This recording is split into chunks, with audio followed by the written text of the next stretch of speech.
If you're like me, when you first started gardening, all you wanted to do was have nice, beautiful plants growing. The ideal of pest or insect pressure never crossed my mind. Well, in today's video, we're going to discuss how I deal with pest pressure and what you can do also.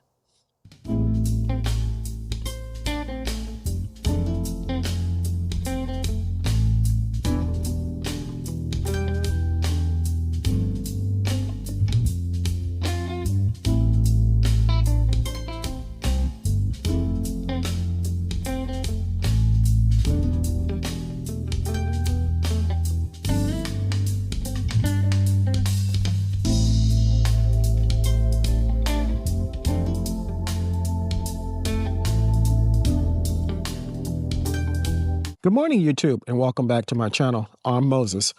If this is your first time visiting my channel, thank you. I appreciate you. If you're a returning subscriber, thank you. I appreciate you as well. You guys keep the channel flowing and rocking. So 5 years ago, when I started my first garden down in South Florida, I never thought about pests. And shortly thereafter, even though I grew in a screened-in patio area, 9 by 11, I quickly found out that no matter where you are, you have to deal with pest pressure. And down there, I dealt primarily with aphids, scales, and whiteflies. Now, the aphids were easy to take care of, but before we discuss taking care of them, let's talk about methods that you can do. There are 3 ways that I like to do. You can do the organic method for dealing with pests. You can do the synthetic method for dealing with pests. And you can do a combination of both, which is what I do.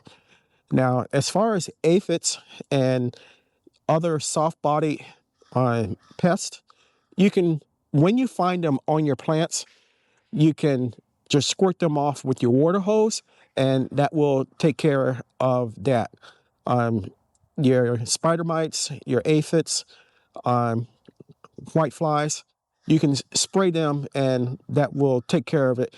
However, more than likely, they will come back. Pests can be a major headache for the home gardener as well as the commercial gardener.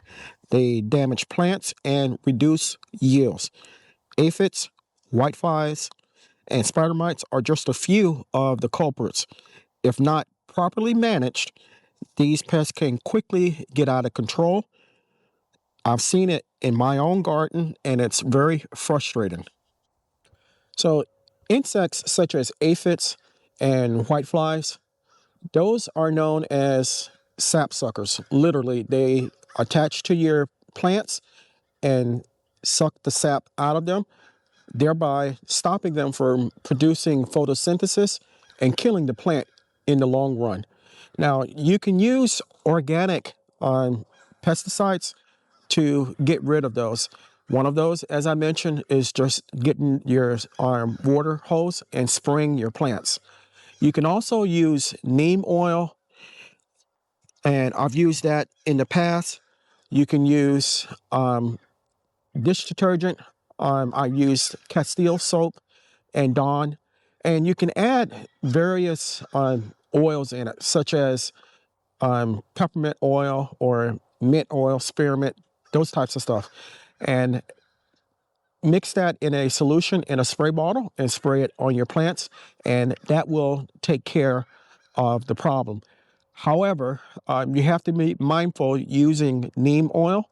I learned the hard way that just like any pesticide, neem oil is indiscriminate, meaning that if you spray too much, you will literally cook your plants. And depending on the time of day that you spray, you will kill beneficial insects as well as those that you are trying to get rid of. So you will have to use it in moderation. In South Florida, when I first started gardening, I used neem oil, and instead of spraying it early in the morning or late in the evening, I sprayed it pretty much around about 10, 11 o'clock in the morning.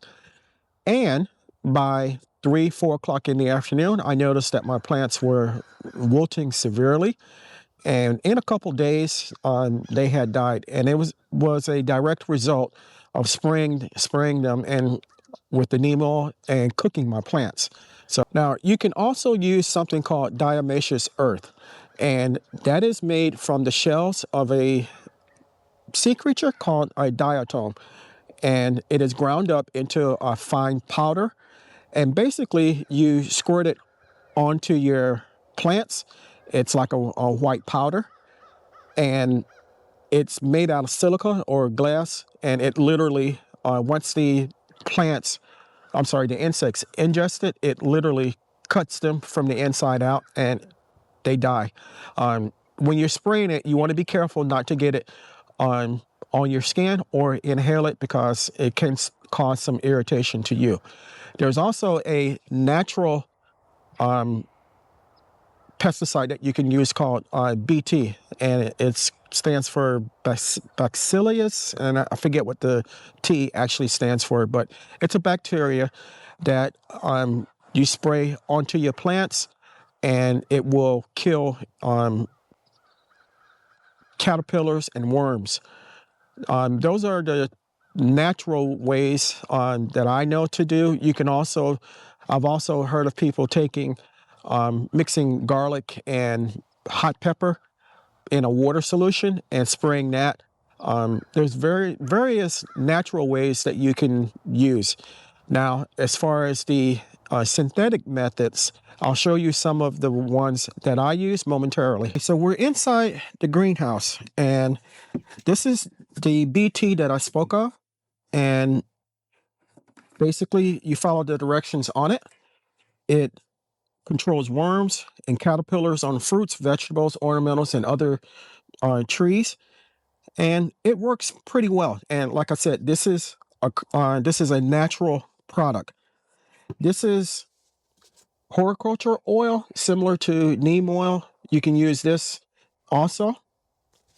Now, these are the synthetics that I spoke of. And one of them that I use is Captain Jack's Dead Bug. And it kills vine borers, moths, leaf miners, spider mites, and caterpillars and thrips. And the other one is malathion. This one is a last resort to use. It kills, as I said, these two kill everything, your beneficial and your bad insects. So these are the last resort as far as using them. Now, I have a sprayer. You may have seen it in other videos. And this is one of them. And you just mix the solution in it and spray your plants until it's dripping wet. And it dries, and that will take care of your problem. Now, I do that until I see that there isn't a problem, and then I stop. Now, and usually that's about every 7 to 10 days. Being that now we're in the fall, I really haven't had to spray too much. Most of my issues are during the spring, and especially during the summer. Now, I've mainly been talking about insect problems. I have a problem occasionally with squirrel pressure, and what I'm going to do for that is just to get a squirrel feeder or a bird feeder, and maybe one or two, and place them away from the garden area, and they can eat the food from the feeders to their heart's content and leave my stuff alone. So I'm here in Zone 9, 8B, North Florida, and your pest pressure may be different than what mine is, depending upon what zone you're in. And as I said, what I've discussed previously, are the steps that I go through. And overall, I really haven't had that much of a problem with pest pressure this year. Last year, on the other hand, was something different. we had just moved up from South Florida, and even though we had pest pressure down there, it wasn't like anything up here. So I've learned to adjust, and I come out every single day and look at my plants. You have to look at the the leaves themselves, as well as the front and back of the leaves. 'Cause most of the time, your aphids and stuff like that are going to be on the back of the leaves, and that's where they will attack the plants and start sucking the sap from them. But get a routine, and like I said, check your plants every single day.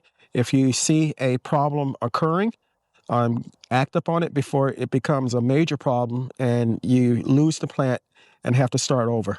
Now, a couple other insects that I didn't mention that you may occasionally run into: ants.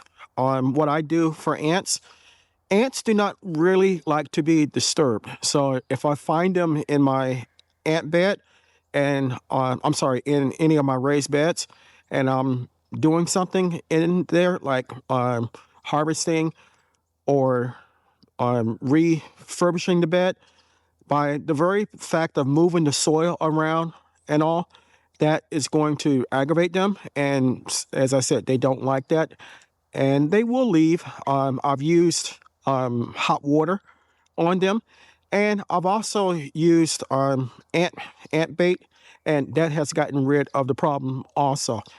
The other one that I've had recently are grasshoppers. And in my cauliflower bed, I was outside watering, and I noticed something brown on one of the leaves. So I walked over to it, and it was a big grasshopper. So I removed it by removing its legs, so it couldn't jump anymore. And usually when I see stuff like that, I just go ahead and remove the problem by either by killing it or throwing it away, and that takes care of that.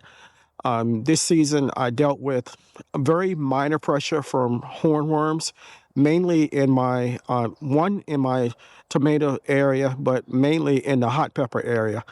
And when I found them, I just plucked them off and stepped on them, and that took care of that.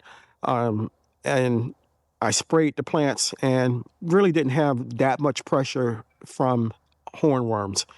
So I hope you enjoyed the video. In one of my previous videos, I got a comment or a request rather, to speak about how I deal with pest pressure, and hence here's the video. I hope you got something out of it. I hope you enjoyed it. I hope it brought a smile to your face, a little joy to your heart. If you enjoyed the video, give me a thumbs up, leave me a comment, and I will reply. If you haven't subscribed to my channel, take a moment to consider doing so. I can grow a lot of food by myself, but I cannot grow the channel without your help. If you do decide to subscribe, don't forget to hit the notification bell all, so you'll be notified whenever I upload new content. Chances are, if you like my content, your family and friends will also, so it's okay to share.